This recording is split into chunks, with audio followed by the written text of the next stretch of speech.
Muitos me dirão naquele dia: Senhor, Senhor, não profetizamos em teu nome? Em teu nome não expulsamos demônios? Não realizamos muitos milagres? Então lhes direi claramente: nunca os conheci. Afastem-se de mim, vocês que praticam o mal. O texto faz parte do Sermão da Montanha e alerta que apenas chamar a Deus de Senhor não é bastante. É preciso fazer a vontade do Pai.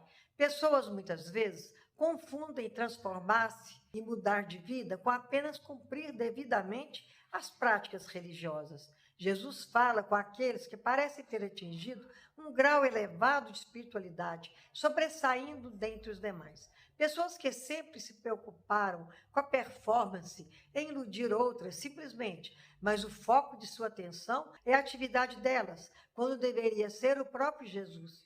Devemos servir a Deus porque o amamos, não para criar um conceito, uma falsa identidade espiritual diante dos semelhantes. Para esses indivíduos, o Senhor passa a ser um instrumento para alcançar prestígio na congregação, conseguir um respeito particular. Servir no ministério, ser frequente aos cultos, orar e ler a palavra não podem ser o principal.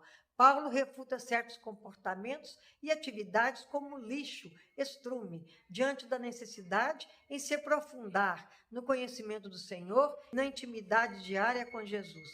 Não adianta conhecer intelectualmente a Cristo, racionalmente apenas, saber a Bíblia de ponta a ponta, ignorando a necessidade de conviver assiduamente com o Senhor da Bíblia. Ir à igreja, participar de eventos, ter cargos na Assembleia pode significar uma tradição familiar, uma atividade social ou obrigação espiritual, se não é feita de coração.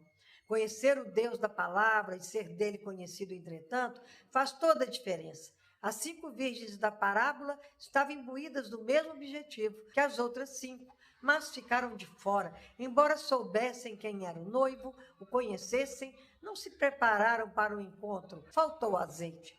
E nós, como estamos diante do noivo? Às vezes parece estarmos fazendo tudo certo, mas se estivermos vivendo uma religião superficial sem saber, aparentemente andamos no caminho da verdade, mas se faltar o azeite da unção do Espírito Santo, do Deus da misericórdia, pode não estar havendo uma conexão com o Altíssimo. Pessoas que vivem submissas a Deus estão praticando a iniquidade sem jamais ter experimentado uma transformação espiritual verdadeira de dentro para fora. Uma vida renovada produz frutos para o bem, revela humildade e arrependimento sinceros diante de Deus. Se alguém está em Cristo, nova criatura é, as coisas velhas já passaram, eis que tudo se fez novo.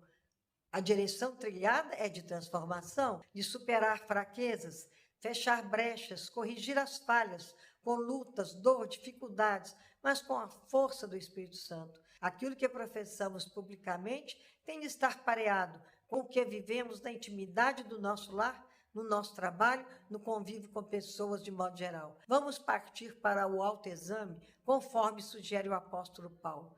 Examinai-vos a vós mesmos, se realmente estáis na fé. Provai-vos a vós mesmos. 2 Coríntios 13, 5.